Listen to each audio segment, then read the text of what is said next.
ICC हर साल कोई ना कोई नया रूल जरूर इंप्लीमेंट करती है और आज से एक साल पहले आईसीसी ने एक रूल इंप्लीमेंट किया था कि भाई अगर फील्डिंग यूनिट दिए गए टाइम तक ओवर्स कंप्लीट नहीं करते हैं तो फिर आखिरी ओवर में एक एक्स्ट्रा खिलाड़ी को 30 गज के दायरे के अंदर रहना पड़ता था और वो पेनल्टी थी।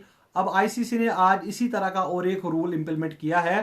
फिलहाल ये ट्रायल बेसिस पे होगा दिसंबर से लेके अप्रैल तक और ये रूल फील्डिंग यूनिट के लिए अच्छा नहीं है। अभी आपने देखा होगा वर्ल्ड कप में जिस तरह से श्रीलंका के खिलाड़ी को टाइम आउट करार दिया गया था, क्योंकि 3 मिनट का टाइम दिया जाता है बल्लेबाज को। अगर एक बल्लेबाज आउट हो जाता है उसके बाद जो नया बल्लेबाज आता है तो 3 मिनट का टाइम होता है उसको क्रीज तक आने के लिए और बॉल फेस करने के लिए।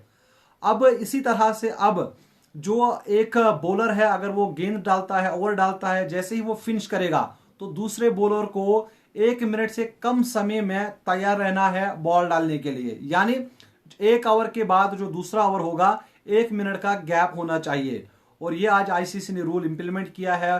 बाकायदा तौर पे जो रेफरी होगा, अंपायर होगा, उसके हाथ में स्टॉप क्लॉक होगी और वो बिल्कुल टाइम वहां पे मेजर करेंगे कि भाई अगर 1 मिनट से ज्यादा टाइम लगा है और इसी तरह का अगर 3 ओवर्स ऐसे हुए हैं, 3 इंस्टेंस अगर ऐसे हुए हैं कि 1 मिनट से ज्यादा टाइम लगा है दूसरा ओवर डालने में, तो फिर आपको यहां पे पेनल्टी होगी 5 रन।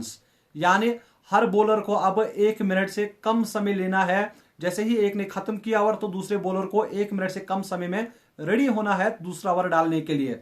अब यहां पर भाई कभी कभी ऐसे भी सर्कमस्टेंसेस होते हैं कि कैप्टन को सोचना पड़ता है मैं किसको ओवर दूं या मशवरा करना पड़ता है, इस तरह की सिचुएशन होती है कभी क्रिकेट में। तो यहां पर ये रूल बहुत ज्यादा प्रॉब्लम कर सकती है फील्डिंग यूनिट को और बहुत सारे इसमें रिएक्शंस भी आ रहे हैं कि भाई कैप्टन को ब्रीथिंग स्पेस चाहिए होती है और बहुत सारे लोग खुश भी है क्योंकि आपने देखा होगा जैसे ही ओवर खत्म होता है तो बहुत समय तक कभी कभी एडवर्टाइजमेंट लग जाते थे और अब वो जो समय है वो आपका बच जाएगा। आप मुझे अपनी राय जरूर कमेंट्स में दीजिए। फिलहाल आप मुझे इजाजत दीजिए, आप अपना ख्याल रखिए। अल्लाह हाफिज।